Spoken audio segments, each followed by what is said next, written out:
bagi yang sudah dinubuatkan, kamu sedang menuai menuai atau penggenapan nubuatan.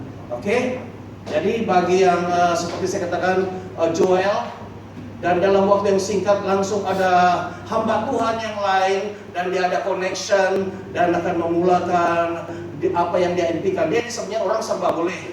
Ya, bagian masakan dia sudah coba itu, dan sekarang dia mau coba jual aksesori, alat-alat kereta. Beri kemuliaan kepada Tuhan. Haleluya. Dan dia sudah post itu di Facebook, dan dia dengan beriman sekali. Dan puji Tuhan dengan seorang hamba Tuhan, saya tidak sebut, nanti kamu pada cari sendirilah, yang support dia. Dan paling penting Tuhan yang support dia. Tuhan akan bless dia, Tuhan akan berkati juga hamba Tuhan yang bekerja sama dengan dia. Dan di sini ada kejujuran, ada Tuhan di antara kita semua, ya. Dan kita mau hanya kejayaan. Dan ini bukan plan dia sendiri, tapi Tuhan sudah berbicara. Apa yang dia lakukan nanti pasti berhasil, ya. Tengok dia begini, dia orang bilang tidak adalah tinggi sekolah kan, tapi dia punya karunia ini, dia suka banyak kawan, ya. Banyak kawan, dan pasti bisnis ini, dan dia punya kedai, jangan risau, dia punya mesuk masih on lagi, masih terus dijalankan. Dia baru mulai ditutup, nanti kecewa si pastor, tapi sini yang akan in charge itu, ya. Dan berharap dia punya masakan resepi, rasa dia tidak lari. Haleluya. Mungkin lebih sedap lagi. Oke, dan yang seterusnya kita melihat bagaimana di dalam Keluaran 2 ayat ini, kita lihat Keluaran pasal 14 ayat 21-22. Sambil bagian ini ayat 2 ayat kan? Oke, kita baca sama-sama, 1, 2, 3. Lalu Musa mengulurkan tangannya ke atas laut, dan semalam-malaman itu Tuhan menguapkan air laut dengan perantaraan angin timur yang keras, membuat laut itu menjadi tanah kering. Maka terbelahlah air itu. Ini saja atau ada lagi? Satu lagi? Oke, 1, 2, 3. Demikianlah orang Israel berjalan dari tengah-tengah laut di tempat kering, sedang di kiri dan di kanan mereka air itu sebagai tembok bagi mereka. Haleluya. Beri kemuliaan kepada Tuhan. Kamu tahu bagaimana keadaan ini? Bagaimana dahsyat. Ini adalah revival. Sebelumnya bukan revival, mereka berada di dalam perhambaan. Keadaan yang sangat, mereka tidak boleh bersuara, hanya ikut saja menjadi perhambaan. Saya sudah lupa berapa tahun mereka, kalau tidak salah 400 tahun menjadi hamba di Mesir. Ketika mereka berseru, itu sebabnya kita perlu dalam keadaan apapun situasi kita, seperti perambahan, seperti dalam belenggu yang kita tidak mau, tapi kita masih dalam keadaan yang tidak membawa kemajuan. Karena di Mesir itu mereka tidak boleh buat apa-apa. Identity mereka tidak ada, apalagi mereka tidak boleh maju. Mereka hanya bekerja di sana, tiada gaji. Yang hamba ini tiada gaji, hanya tempat tinggal dan makan. Keadaan mereka paling rendah, tapi ketika mereka berseru, katakan berseru. Ada satu ayat di sana, ketika mereka berseru, berteriak dan mengerang. Ketiga ini berseru. Kamu tahu bagaimana keadaan orang berseru, berteriak dan mengerang. Orang berseru ini masih steady lagi. Tuhan, aku di sini. Tapi kalau berteriak, itu karena seruannya itu tidak didengar, tidak ada jawaban. Tuhan, sudah habis suaranya. Dan yang ketiga, dia mengerang. Tuhan, pada hati itu Tuhan mengerang, tersentuh hatinya, dan dia pilih satu orang. Siapa? Musa. Saya percaya di negara ini, baik di Malaysia atau di Indonesia, banyak orang berseru. Banyak orang yang sepupu kita juga berseru. Tuhan, tunjukkanlah kami jalan. Kami diajar begini-begini, tapi keadaannya lain Tuhan. Tolonglah kami. Kami mau mencari di mana Tuhan yang hidup, Tuhan yang benar. Karena apa yang kami ikuti ini tidak seperti yang diajarkan, lain yang diucapkan, lain yang dibuat. Sekarang kami sudah keliru Tuhan. Mereka berseru dan Tuhan sedang mencari Musa. Siapakah Musa itu? Ya. Dan inilah dua ayat ini menjadi dasar firman Tuhan untuk kita. Satu keadaan yang perhambaan, kemudian ada terjadi satu, mereka keluar. Ya, kamu mesti berseru untuk keluar daripada keadaanmu. Amin. Apa keadaanmu sekarang? Kamu bukan jadi hamba, tapi kadang-kadang kamu merasa seperti mungkin itu penyakit. Ya Pak Yus, jangan diam, oh aku menikmati tajam-tajam. Jangan. Sakit Tuhan. Tahu ini bukan kehendak Tuhan. Kamu mau tengok anak kamu sakit-sakit? Ketika anak kamu lagi berdarah lah, oh bagus nak, enjoy yourself. Tidak kan? Kita pasti rawat dia. Itu bukan kehendak Bapa di sorga kita sakit. Di sorga tidak ada penyakit. Ya. Dan ketika kamu berada di dalam keadaan yang tidak menentu, di dalam persimpangan, ataupun suami lagi di Singapura, memang pun di Singapura sekarang, kamu berseru. Keadaan orang Israel itu dalam keadaan yang mustahil untuk mereka boleh lepas. Sudah 400 tahun menjadi hamba, mustahil di bawah satu pemerintahan yang pada waktu itu saya rasa itu paling berkuasa di muka bumi. Ya, Firaun. Tidak mungkin, tapi hanya dengan teriak seruan, dengan teriakan dan mengerang kepada Tuhan, dan Tuhan akan panggil di mana-mana. Ada orang yang melepaskan mereka. Nah, macam ketika kamu berseru, dan sama ada orang itu datang kepada kamu, atau kamu yang nanti akan datang kepada Argesi. Haleluya, beri kemuliaan kepada Tuhan. Dan disitulah, apabila kamu sudah keluar dari Mesir, dari keadaan yang parah sudah keluar, kamu akan mengalami satu penerobosan, yaitu menyeberang lautan itu. Dan itu bukan dilakukan oleh orang Israel, tapi melalui hamba Tuhan yang diurapi itu. Siapa namanya? Musa. Ada yang dilakukan orang Israel, ialah berseru, berteriak, mengerang. Itu bukan tugas Musa. Orang itu mesti ada kehendak sendiri, mau bebas, mau sembuh, mau diberkati, mau kaya, mau kawin, mau ada anak, mau ada kedai. Kamu mesti berseru. Dan jangan berseru saja sekali dua kali tidak ada. Tidak payahlah Tuhan, aku tahu memang kau pun tidak mau kasih saya. Bye-bye, biarlah aku berusaha sendiri. Tapi kau tahu bahwa ada Tuhan yang boleh mengubah hidupmu. Kau berseru. Jangan pikir yang negatif terhadap dia, karena kau tahu dialah sumber. Terus berseru.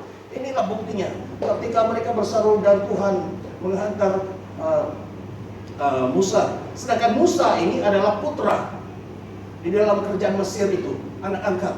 Tapi Tuhan telah ubah. Dia gelisah. Dia itu gelisah melihat orang Israel itu. Dia dapat tahu bahwa dia itu sama dengan mereka. Nanti ada hamba Tuhan yang dia tidak kenal kamu, tapi tiba-tiba dia mulai merasakan keadaanmu. Seperti si Musa, tiba-tiba dia mulai rasakan penderitaan orang bangsanya itu. Sedangkan dia mewah. Nanti ada hamba Tuhan, ada orang, dia tiba-tiba datang, dia menangis. Dia mulai langsung merasakan. Itu ada kata-kata sebenarnya. Salah satu poin di sini. Satu kata yang datang kepada saya, lukamu, lukaku. Paham? Lukamu itu adalah lukaku juga. Dan lukaku memberikan kesembuhan kepadamu. Mau paham? Tiba-tiba kata ini Tuhan kata ini macam berputar. Lukamu adalah lukaku juga. Dan lukaku ini memberikan kesembuhan kepadamu. Boleh paham? Yang bagian pertama itu kamu paham bahwa orang ini yang datang ini, bahwa apa yang kamu rasakan deritakan itu menjadi penderitaannya. Dia boleh rasa itu. Kedua, apa yang dia pernah alami dulu itu akan menjadi kesaksian, menjadi kesembuhan bagi saudara. Beri kemuliaan kepada Tuhan. Haleluya. Saya beri penjelasan tentang ini. Bahwa tidak semua orang mengerti saudara. Bahkan suami istri pun tidak mengerti. Ya, tapi nanti ada orang Tuhan taruh di atas dia sehingga dia boleh merasakan. Dia lihat si Joel, dia tak paham hati si Joel. Ya. Dia lihat setiap orang, dia boleh rasa. Ada satu orang di Melaka, waktu kami pergi melayani di sana, ada pastor Golinia, dia kata ada satu orang di sini katanya. Orang ini kau sebut saja pasal sabar, dia terus menangis. Kau bayangkan, ini orang Cina. Baba atau Cina dia tidak tahu. Tapi dia katanya asal kau sebut saja Sabah, dia langsung merasakan orang di penderitaan orang di Sabah. Dan kebetulan dia datang waktu itu dan katanya inilah dia, berada saya lupa sudah namanya. Tapi dia inilah yang saya maksudkan. Apabila kita sebut Sabah, terus mungkin seorang lelaki, terus dia mau nangis dia. Saya tidak mengerti, tidak paham. Kamu paham? Kenapa sebut saja sesuatu langsung itu ada tertekan batan di dalam hatinya? Itu Sabah. Boleh saja mengatakan di sini kalau ada orang yang pernah bercerai, orang yang pernah dilukakan atau apa saja, langsung karena dia sudah ada batan itu dalam hatinya. Itu sebab saya katakan lukamu itu adalah lukaku. Saya akan, apabila kalau saya sendiri luka, saya akan rawat diriku dan saya akan rawat engkau supaya engkau juga disembuhkan. Amin.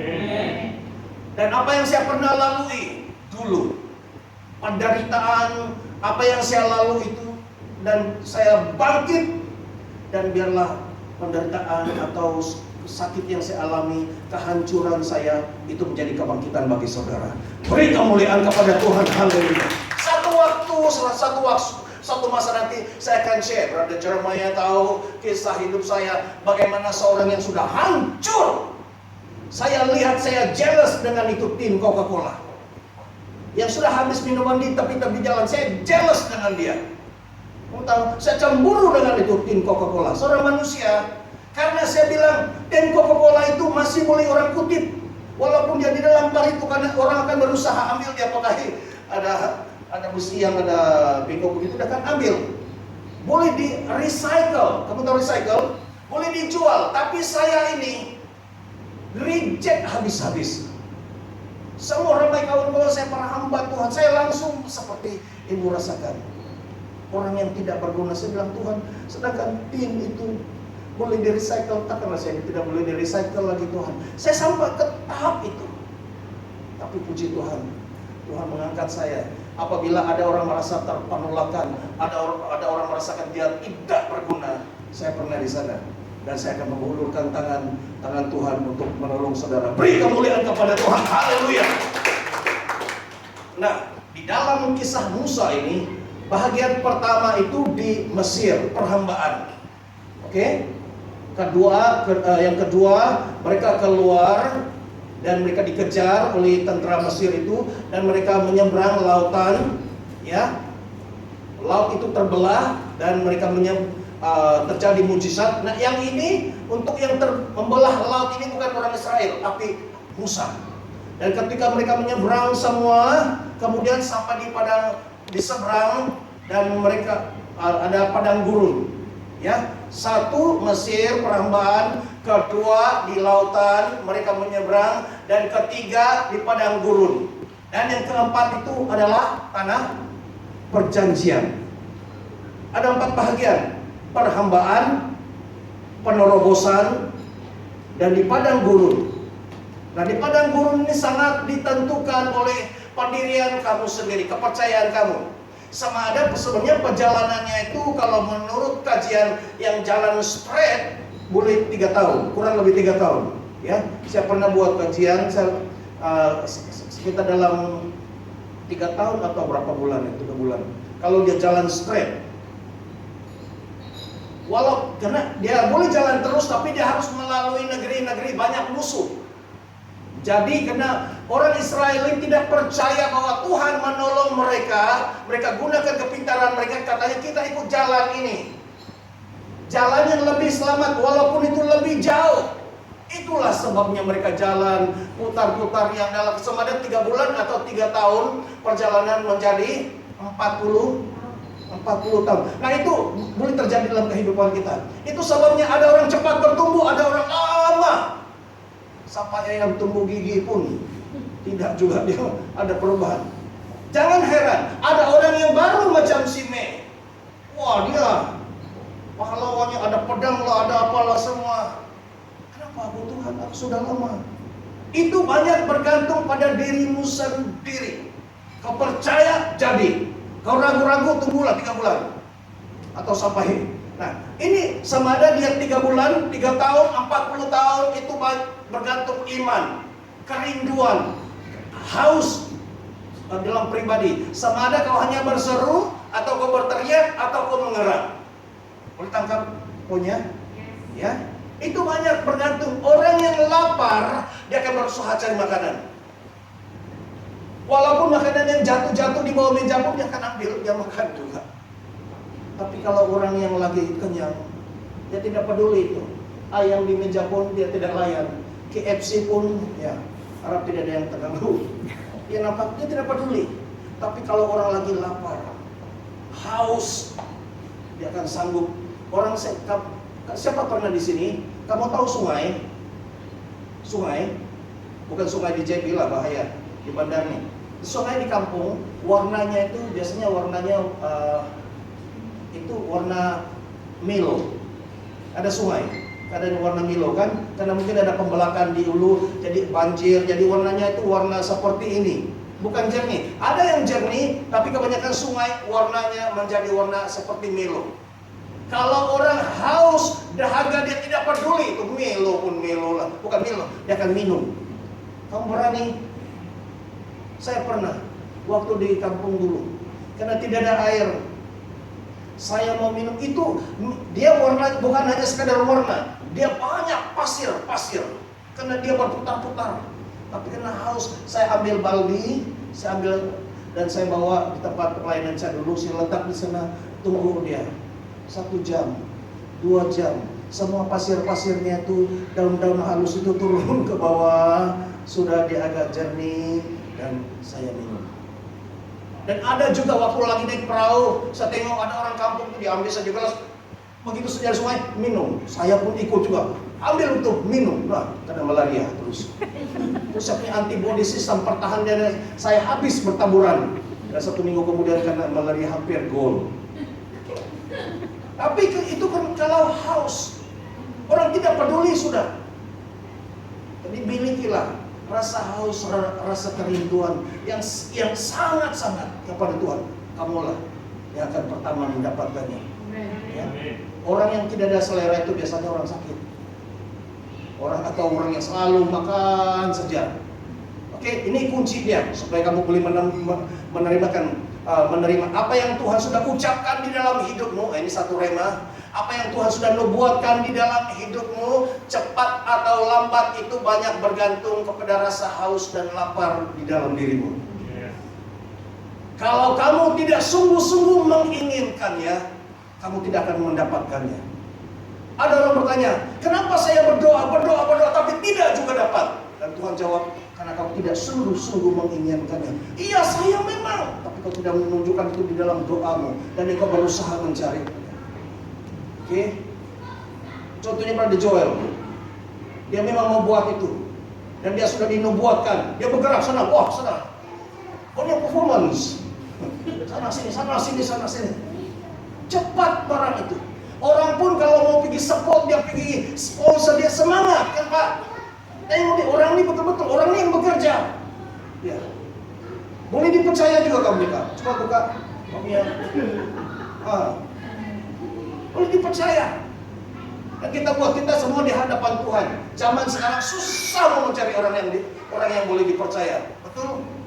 Kadang-kadang suami, istri, keluarga, di dalam gereja susah percaya begitu. Tapi bila melihat satu waktu dia berubah, terutama bila dia melihat ringgi, duit, terus dia. Ada orang beritahu saya, orang memberi tawaran, dan saya kata, langsung ada dua kata datang kepada saya. Untuk berhadapan dengan kemewahan yang begini, satu, kau mesti hidup, kedua, kau mesti mati. Bingung dia. Kau mesti hidup dan mesti mati. Satu, kau hidup, kau mesti hidup bersemangat, mengusahakan apa yang Tuhan percayakan kepadamu. Amin. Kau jangan setengah mati. Kau berusaha, mesti hidup bersemangat, mengusahakan aksesori atau apa saja. Tapi yang kedua, kau harus mati. Mati ketika kau nampak duit banyak. Ya, kau harus mati ketika menampak uang yang begitu banyak. Kau tetap tidak. Orang mati kau tendang dia tidak peduli. Dan kau urus semua itu. Ingat, kau harus hidup dan kau harus juga mati. Mesti disalibkan. Apapun kekayaan Tuhan curahkan kepadamu, kau akan steady. Amin. Beri kemuliaan kepada Tuhan. Haleluya. Dan yang terakhir, saya sambung lagi yang tadi. Mesir, menyeberang laut, padang gurun, dan tanah perjanjian. Ya, saya sudah jelaskan di padang gurun itu sangat bergantung kepadamu. Cepat itu lambat atau lambat sangat bergantung pada imanmu, kepercayaanmu, rasa haus, rasa lapar di dalam dirimu. Amin. Saya sudah beritahu ini, itu sendiri punya yang dapat beri jawaban. Kalau kamu mau, kamu akan berusaha. Yang keempat itu Kanaan, tanah perjanjian. Orang yang sudah masuk di sana, ya, sudah masuk di tanah perjanjian itu. Di dalam Alkitab mengatakan di dalam tanah perjanjian itu ada apa? Selalu Alkitab katakan ada susu dan madu. Saya sudah lupa sudah apa yang karena saya pernah buat apa itu susu, apa itu madu. Ada arti, bukan yang susu yang seperti kita kan susu dan madu. Tapi itu berbicara mengenai dua-dua ini punya khasiat. Susu itu berasal dari mana? Hewan. Bukan susu getah. Hewan. Dari lembu. Itu lembu berbicara mengenai ternak yang banyak, yang sehat. Kau mempunyai ternak itu kekayaan. Bagi orang dulu dia punya lembu, punya ternak itu adalah orang kaya. Sekarang ini di Johor kalau kau banyak lembu kena marah kau. Kau pergi jauh-jauh menternak lembu buat apa di sini? Habis orang punya tanaman kena makan. Tapi dulu itu kalau di kampung itu kalau orang banyak lembu orang kaya itu. Ya. Itu dulu. Dan kalau itu madu itu adalah satu minuman yang akan memberi khasiat ya kepada orang. Artinya itu kemakmuran, kesehatan, kekayaan. Orang masuk di sana. Itulah sebabnya kamu jangan berhenti, mesti keluar daripada Mesir perhambaan. Amin. Dan kamu harus berjalan, mesti ada satu penerobosan di lautan itu. Amin. Kemudian sampai di padang gurun, kamu harus mempunyai iman. Mesti cepat. Jangan orang Israel 40 tahun, kamu 60 tahun menderita di sana. Jadi kamu harus Tuhan. Sekarang masa Tuhan bekerja cepat. Ya. Kalau mau buat aksesori jangan tunggu 10 tahun. Kalau 10 tahun bye-bye kamu. Ya. Dia cepat, jangan heran. Ya, kalau Tuhan bekerja cepat ikutlah. Ya. Kalau katanya slow. Kau duduk. Tapi kalau lari, kau terus lari. Itulah mesti boleh mendengar suara Tuhan. Nah, ketika saya sebagai hamba Tuhan, saya rindu supaya kamu semua masuk di dalam tanah perjanjian. Semua diberkati. Ya. Kamu bayangkan tanah perjanjian itu penuh dengan yang tanah perjanjian itu sekarang kamu tahu di mana? Di Israel. Sebelum mereka masuk, tempat itu kering. Tetapi ketika mereka masuk, Tuhan berkati tempat itu adalah antara tempat yang paling subur di negara Arab. Beri kemuliaan kepada Tuhan. Haleluya. Dan ini juga berbicara supaya hidupmu subur, hidupmu diberkati, ya. engkau mendapat berkat yang berkelimpahan daripada Tuhan. Dan orang yang engkau akan masuk di tanah perjanjian ini juga berbicara mengenai kepintaran. Ramai orang yang paling pintar di muka bumi, yang paling banyak orang pintar di muka bumi adalah orang di Israel, yang telah menemukan banyak penemuan-penemuan seperti contohnya apa? Apa yang telah ditemukan oleh orang Israel? Satu, coba. Yang penemuan orang Yahudi. Yang kata begini. Apa? Ya, satu. Tiga. Apa orang Yahudi telah penemuannya yang menjadi berkat bagi seluruh dunia? Satu, Facebook. Semua pakai ada Facebook. Kenapa kalau kamu tidak ada Facebook? Lagi satu, saya kurang pasti WhatsApp. Ya, komputer. Ya, Google. Kebanyakan itu ditemukan oleh orang-orang Yahudi. Ya, jadi saya mau kita ini sedikit seperti orang Yahudi. Israel kecil, orang negaranya kecil, Arkesi kecil, jemaatnya kecil, tapi semua orang pintar-pintar. Haleluya. Beri kemuliaan kepada Tuhan. Haleluya. Jangan kecil, sudah kecil bodoh lagi. Aduh Tuhan ampunilah kami. Ya, kita mesti buat keputusan. Kamu bodoh atau pintar? Saya mau pintar Tuhan. Oke, kau datang minta terus. Tuhan, saya mau pintar Tuhan. Saya mau pintar, anakku pintar, suamiku pintar, kami semua pintar. Kau pintar, kau ucapkan pintar, kau akan menjadi pintar. Tiba-tiba saja kau punya wayar semua bersambung. Yang short itu dipulihkan kembali. Tiba-tiba kau boleh mengetahui sesuatu yang orang tidak tahu. Ya, kau ucapkan dengan iman di dalam nama Yesus, apa yang kau ucapkan itu jadi. Jangan kalau marah anak, jangan sebut yang macam-macam. Marah istri, marah suami, kau jangan sebut macam-macam. Kau macam anjing. Ya. Tidak ada di sinilah. Monyet. Apalagi buaya. Aduh kasihan. Nanti kau mudah-mudahan lagi kau melanggar naluri. Wah, saya pernah dengar jemaat dulu. Saya marah betul dengan suami saya waktu udah pergi kerja di Singapura katanya, tapi ini bukan yang itu, yang orang lain. Tapi mudah-mudahan kau dilanggar naluri. Karena marah ini dengan segenap hati, segenap jiwa, kalau menudi kekuatan dia ucapkan suaminya yang marah, karena pemarah, hal kecil. Mudah-mudahan kau dilanggar naluri, dia tidak pikir apa akan akibat terjadi. Betul-betul suaminya dilanggar naluri. Dibawa, bukan lori, bas. Syukur tidak mati. Itu adalah jemaat saya dulu. Terus dia tobat dia. Jadi hati-hati. Kau bilang kau macam monyet. Dia tidak jadi monyet, tapi dia macam monyet sudah. Caranya tiba-tiba, nah dia suka panjat-panjat, gaya-gayanya cara. Apa yang kita ucapkan sebagai orang Kristen yang selalu memuji Tuhan, selalu berdoa. Tiba-tiba mulutnya selalu memuji Tuhan, selalu menyembah Tuhan ini, mengucapkan kata-kata yang begitu, itu jadi. Jadi? Tidak. Oh. Kan? Tapi kita tidak sadar. Bahkan di dalam main pun kita hati-hati. Kau ini monyet kau ini. Tapi dia bukan main-main kan? Oh jangan begitu, bahkan macam anjing saja. Dia ulang-ulang 10 kali dia ulang itu jadi. Macam si Jack kau dulu. Oke, jadi hati-hati sebagai orang yang punya otoritas mulutnya, yang mewarisi daripada Bapa di surga. Jadilah terang, maka terang pun jadi.